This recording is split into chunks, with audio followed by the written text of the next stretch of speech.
하나님의 말씀은 에스더서 8장 1절로 시작합니다. 이스라엘 백성이 바벨론에 의해서 세 차례 포로로 잡혀가지 않습니까? 그런데 하나님께서 70년이 되어서 이제 이 유다 백성들을 되돌아가겠는데, 일부는 유다와 예루살렘에 돌아가서 그 예루살렘 성전을 회복하게 하죠. 그게 이제 바벨론이 망하고 페르시아가 집권하게 되면서 그렇게 되죠. 페르시아 일대 왕이었던 고레스 왕이 이제 되돌려 보냅니다. 그래서 일부는 이제 유다와 예루살렘 올라가서 예루살렘 성전을 회복하죠. 그런데 반대파들이 그걸 저지함으로 예루살렘 성전 짓는 것이 중지가 됩니다. 그러다가 3대 왕이었던 다리오 왕 때, 그 다리오 왕이 선대 왕이었던 고레스 왕의 이 조서를 발견하고 성전을 짓도록 허락합니다. 그렇게 해서 이제 바벨론에서 유다와 예루살렘으로 돌아간 사람들에 의해서 예루살렘 성전이 회복이 됩니다. 말하자면 이스라엘 공동체의 신앙의 정통성을 회복하게 되는 거죠. 근데 또 한편에서는 하나님께서는 이 페르시아 전역에 흩어져 있는 유대인들을 주님께서 보호해 주시고 그들의 어떤 신앙적인 그 전통들을 지키게 하는 그런 일을 이루시는데, 그게 이제 오늘 우리가 읽고 있는 이 에스더서 아하스웨로 왕 때 그 일이 일어나게 됩니다. 그 일에 물론 쓰임받은 사람은 모르드게와 그리고 왕후가 됐던 에스더입니다. 그리고 그때가 이제 그 페르시아의 4대 왕 때 일어난 일이죠. 그날 아하스웨로 왕이 유다인의 대적 하만의 짐을 왕후 에스더에게 주니라. 에스더가 모르드게는 자기에게 어떻게 관계됨을 왕께 아뢰었으므로 모르드게가 왕 앞에 나오니. 그러니까 하나님의 섭리가 참 놀랍죠. 이제 왕후가 이제 그 왕으로부터 그 하만이 가지고 있던 그 모든 재산을 이제 하사를 받습니다. 그리고 이제 자신과 모르드게 어떤 관계가 있는가 그때 이제 밝히게 되죠. 그러니까 모르드게가 이제 왕 앞에 나오게 되니까 왕이 하만에게 해서 거둔 이 반지를 빼어서 모르드게 주는 거죠. 그러니까 이 반지라는 것은 왕 다음에 2인자라고 하는 그런 것을 상징하는 그런 반지거든요. 에스더가 모르드게 이제 하만의 집을 관리하라고 이야기를 합니다. 그러니까 하나님이 강권적으로 역사를 해서 이 아하스웨로 왕을 감동시킴으로 이제 이 에스더 왕후와 모르드게는 이제 목숨을 부지했을 뿐만 아니라 또한 이 모르드게는 하만을 제끼고 이 페르시아 왕의 2인자가 되는 위치까지 올라갔습니다. 그런데 에스더가 거기에 만족하지 않죠. 왜 그러냐면 하만이 페르시아 전역에 조서를 내려서 유다 백성들을 죽이라고 칙령을 내렸기 때문에 이것을 이제 변개를 해야 되는 겁니다. 예. 에스더가 다시 왕 앞에 말씀하며 왕의 발 아래 엎드려 아각 사람 하만이 유다인을 헤아려 한 악한 꾀를 제거하기를 울며 구하니. 다시금 에스더가 왕에게 이제 소청을 드리는 거죠. 그것은 자신의 백성 유다 백성이 이제 이 하만이 내린 조서에 의해서 죽게 되었기 때문에 이것을 이제 거두어 달라고 간절히 이제 왕한테 구하는 겁니다. 왕이 에스더를 향하여 금규를 내미는지라. 에스더가 이제 일어나서 왕 앞에 서서 이야기를 합니다. 왕이 만일 즐거워하시면 내가 왕의 목전에 은혜를 입었고 또 왕이 이 일을 좋게 여기신다면 나를 좋게 보실진데 조서를 내려달라는 거죠. 그건 다름 아니라 아각 사람 하무다다의 아들 하만이 왕의 각 지방에 있는 유다인을 진멸하려고 조서를 내렸는데 철회하는 조서를 내려달라는 거죠. 그러니까 지금 왕궁에 있는 왕후 에스더와 모르드게는 생명을 유지했을 뿐만 아니라 왕으로 신임을 얻어서 모르드게가 이락 왕 다음에 2인자가 되는 그런 권력을 얻게 되었거든요. 그러나 이미 하만이 왕을 미혹을 해가지고 보냈던 이 조서에 의해서 유다 민족은 죽게 되었어요. 그거를 이제 거둬달라고 왕한테 이제 부탁을 하는 겁니다. 그래서 에스더서 8장 6절에 보면 내가 어찌 내 민족이 화당함을 참아보며 내 친척의 멸망함을 참아보리이까. 그러니까 나와 그리고 삼촌 모르드게는 이렇게 노임을 받게 됐지만 내 민족이 화를 당하고 내 친척이 멸망한 걸 참아 내가 볼 수가 없다는 거예요. 그러니까 아하수에로 왕이 왕후 에스더와 유다인 모르드게에게 이제 명령을 합니다. 하만이 유다인을 살해하려 함으로 나무에 매달렸고 내가 그 집을 에스더에게 이제 주었는데 너희는 이제 왕의 명의로 유다인을 위한 조서를 쓰라는 거죠. 그리고 왕의 반지로 인을 쳐서 그것을 이제 이 페르시아 127개 주에 이제 보내라는 거죠. 왕의 반지로 인친 조서는 누구든지 처리할 수 없음이라 하더라. 그러니까 하만이 이 아하스의 왕을 미혹을 해가지고 유다인들을 진멸하는 조서를 보냈는데 이제 다시금 유다인을 살리는, 그래서 유다인이 자기를 방어할 수 있는 조서를 다시 보내라고 이야기를 하는 겁니다. 그때가 시완월 곧 3월 23일에 왕의 서기관이 소집되고 모르드게가 이제 시키는 대로 조서를 써서 인도로부터 이 구스까지 에디오피아까지 127지방의 유다인과 대신과 지방과 관원에게 전할 새로운 어떤 문서를 만들어서 그거를 각 지방의 문자와 각 민족의 언어와 유다인의 문자 언어로 써서 아하수에로 왕의 명의로 이제 보내게 되는 거죠. 그러니까 이제 이 과정을 보게 되면요, 하만이 유대인을 죽이려고 조세를 보낸 날짜가 언제냐면요, 아다월, 그러니까 첫째 달인 니산월 13일이에요. 하만이 아하수에로 왕에게 아뢰어서 뭐라고 이제 그 왕을 이제 미혹을 하냐면, 한민족이 왕의 나라 각 지방 백성 중에 흩어져 거하는데 그 법률이 만민의 것과 달라서 왕의 법령을 지키지 아니하므로 용납하는 것이 왕에게 무익합니다. 그러니까 왕이 다스리는 이 만민의 법률과 달리 그들만의 법이 있다는 거죠.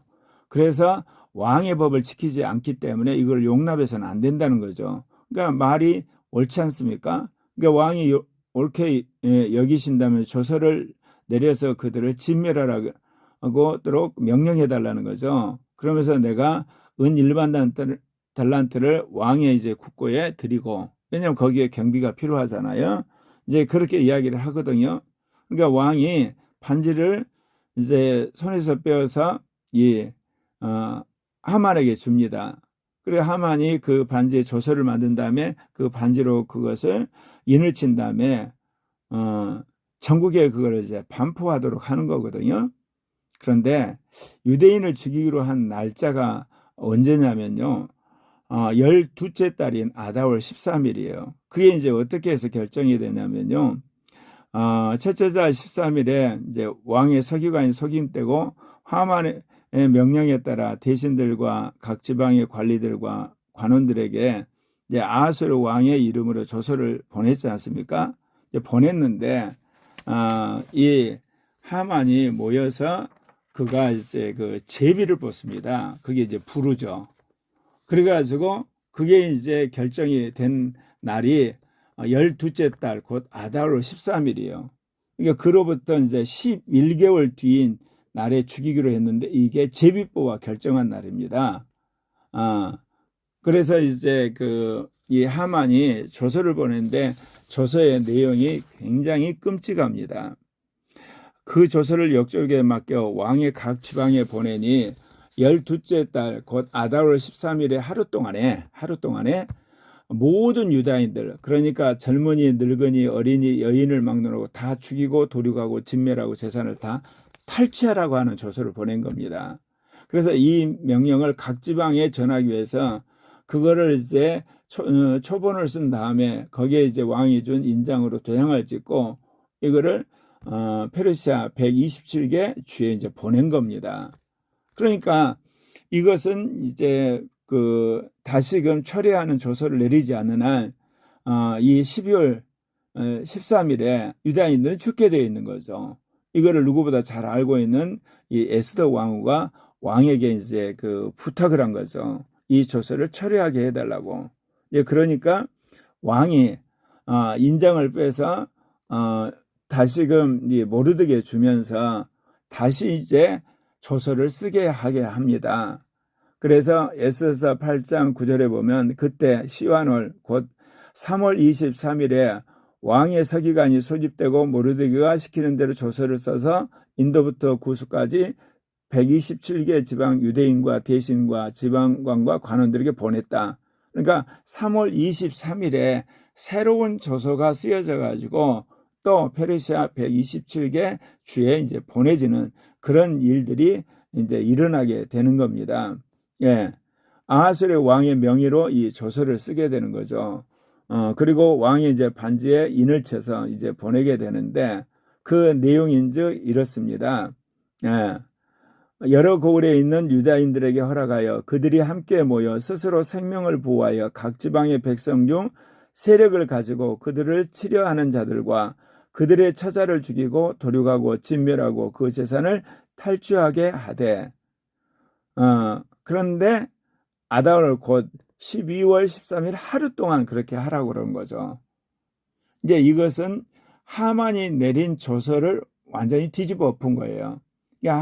하만이 내린 조서가 뭐냐면 아달월 13일 하루 동안 모든 유다인들 젊은이 늙은이 어린이 여인 다 죽이라고 했는데 이제 두 번째 모르드게를 통해서 보낸 조서에게는 뭐냐, 그날 하루 동안 유대인들을 해치려고 하는 사람과 맞서 싸워서 원수를 갖고 그들을 죽일 수 있는, 그리고 재산을 탈취할 수 있는 그런 권한까지 주게 되는 겁니다. 예. 그러니까 왕의 조서를 왕의 조서로 이제 번복을 하게 하는 거죠. 예. 그래서 에스더서 8장 12절에 보면 아하스웨로 왕이 각 지방 아달월 곧 12월 13일 하루 동안 그렇게 하라고 했는데 이제 이것이 이제 전국의 모든 지방에게 각 민족의 언어들로 또 유대인의 어떤 언어들로 이제 이게 쓰여져서 반포가 되는 거죠. 왕의 어명이 매우 급하며 역절이 왕의 일에 쓰는 준말을 타고 빨리 나가고 그 조서가 도성수산에 반포되니라. 지금처럼 이 교통과 통신이 발달된 시대가 아니죠. 그 왕의 명령을 전달하는데 몇 달이 걸리는, 그래서 이 하만도 12월 13일에 유대 민족을 다 죽이려고 했던 거죠. 그러니까 11개 뒤에. 그리고 이제 모르드게가 다시금 이 명령을 내린 게 시완월 23일이에요. 이게 셋째 달 23일이죠. 그러니까 빨리 이것을 보내야만 그것이 전달이 되어서 유대인들이 방비를 하게 되고 자기를 방어할 수 있는 그 모든 준비를 하는 것 아니겠습니까? 이제 그래서 이 어명을 받은 그 역졸들이 왕의 말을 타고 이제 각 지역으로 이제 가게 됩니다. 그리고 이제 모르드게가 푸르고 흰 조복을 입고 금관을 쓰고 자색하는 베옷을 입고 왕 앞에 나와 수산성에 이르니까 사람들이 너무너무 기뻐하고 즐거워하게 되고 특별히 유다인들이 영광과 즐거움과 기쁨과 존귀함을 잊게 되는, 그러니까 왕후와 모르드게 그리고 이 왕궁에 있는 사람들은 이미 왕이 허락했기 때문에 그들은 이제 그 노임을 받게 되고 또 그 소식을 듣고 그들이 즐거워했다는 거죠. 왕의 어명이 이르는 각 지방 각 읍에서 유다인들이 즐기고 기뻐하며 잔치를 베풀고 그날을 명절로 삼으니 본토 백성이 유다인을 두려워하여 유다인 되는 자가 많더라. 그러니까 지금 그 페르시아 나라가 여러 민족이 함께 있는 혼합 국가거든요. 그런데 하나님께서 이 왕후와 모르드게를 통해서 유다 백성이 하나의 특권을 누리는 그런 이제 놀라운 일들이 벌어지게 된 겁니다. 그러니까 주변에 있는 본토 백성들 중에 유다인을 두려워해서 유다인이 되는 자가 있더라, 그렇게 이야기를 하는 겁니다. 그러니까 이 불임절의 기원이 하만이 제비를 뽑아서 12월 13일에 유대인들을 죽이려고 했는데 하나님께서 그거를 뒤집어 엎어서 이 왕후 에스더와 모르드게를 통해서 또다시 이제 그를 초래하는 조서를 이제 보내게 되므로 유다인들이 해방을 받게 되었다고 해서 이거를 불임절이라 하게 된 겁니다. 자, 이것을 통해서 우리가 알 수 있는 것은 하나님께서 포로로 잡혀왔던 그 일부 유대인들을 다시금 유다 땅과 예루살렘으로 보내가지고 예루살렘 성전을 회복함으로 모세로부터 이어진 이스라엘 공동체의 신앙을 다시 회복하고 그 신앙의 중심지인 예루살렘 성전을 다시 짓게 하잖아요. 예. 그러면서 주님은 또한 이렇게 페르시아 전역에 흩어져 있는 유대인들이 이 모세로부터 이어져 내려오는 신앙을 확고히 지키고 또 그들이 공동체로서 존속할 수 있도록 이렇듯 4대 왕이었던 아하수르 왕 때 왕후 에스더와 모르드게를 통해서 이 엄청난 사건을 뒤집게 하신 거죠. 이제 이런 역사적 경험이 이스라엘로 하여금 수천 년 동안 오직 하나님만 경외하고 유대의 공동체로 남을 수 있게 한 거죠. 그러니까 주님은 훗날 예수 그리스도의 복음이 예루살렘부터 시작해서 유다와 사마리아 땅끝까지 전파되는 데 있어서 특별히 땅끝이라고 할 수 있는 이방 민족들 가운데 유대인들이 흩어져 있었고 그들이 본토로 돌아오지 않고 회당을 지어서 계속해서 모세 율법과 선지자들의 쓴 책들을 읽으면서 나름대로 신앙을 유지를 했대거든요. 그러니까 이 예수 그리스도의 복음이 전파될 때 이 바울이나 또는 다른 이게 사도들이 이 회당에 들어가서 복음을 전하게 됩니다. 그래서 일부 복음을 들은 유대인들이 개종을 하게 되고 그리고 이제 거기서 반대를 하니까 이방들에게 복음을 전하는, 그러니까 하나님께서는 예수 그리스도가 오시기 위해서 이 예루살렘 성전을 회복하고 또 유다 지역에 하나님을 경외하는 공동체를 회복함과 동시에 훗날 이방인 선교를 위해서 페르시아 전역에 이렇듯 유대인들이 흩어져 사는데 그들이 죽임을 당하지 않고 더더욱 똘똘 뭉쳐서 신앙을 유지하게끔, 그래서 훗날 회당을 중심으로 해서 하나님의 말씀을 전달하는 공동체를 만들게 하신 거죠. 그래서 이제 그들에게 역사를 해서 이방인 선교의 전초기지로 삼으신 거예요. 그러니까 하나님의 인도하심이란 것은 우리 보기에 굉장히 더디고 어떻게 보면 실패한 것처럼 느껴질 때도 있죠. 그러나 하나님의 약속이란 관점에서 보면 그것은 반드시 이루어지는 거고 또한 그것은 더디지만 주님의 뜻대로 이루어진다는 것을 우리가 믿어야 되는 겁니다. 지금 한국과 미국에서 그 정치 개혁이 일어나고 또 거기에 앞서서 교회 개혁이 일어나고 있는데 미국에서 이제 기독교인들과 보수적인 공화당원들 또는 그 지지 세력에 의해서 트럼프가 집권을 하게 되면서 미국 안에 있는 어떤 불법 체류라든지 불법 이런 것들에 대해서 비교적 트럼프가 잘하고 있는데 이 트럼프가 오만하고 교만해 가지고 전 세계를 향해서 이제 관세를 매기는데 특별히 전통적인 그런 국가들에 수반들에 대해서 모욕을 주고 굉장히 그 한마디로 무시하는 그런 발언들과 준비 없이 그런 관세 정책을 위해서 미국이 굉장히 어려움을 당하고 있습니다. 근데 그것은 이제 미국 사람들로 하여금 미국이라는 나라가 얼마나 지금 취약한가, 빚이 천문학적인 거거든요. 그리고 제조업이 공동화되어 있다는 것을 알게 하는 과정이라고 저는 생각을 합니다. 똑같이 한국에서도 그래요. 윤석열 대통령이 12월 3일 계몽령을 통해 국민을 깨웠지만 아직도 깨어나지 않는 국민이 한 60% 정도 돼요.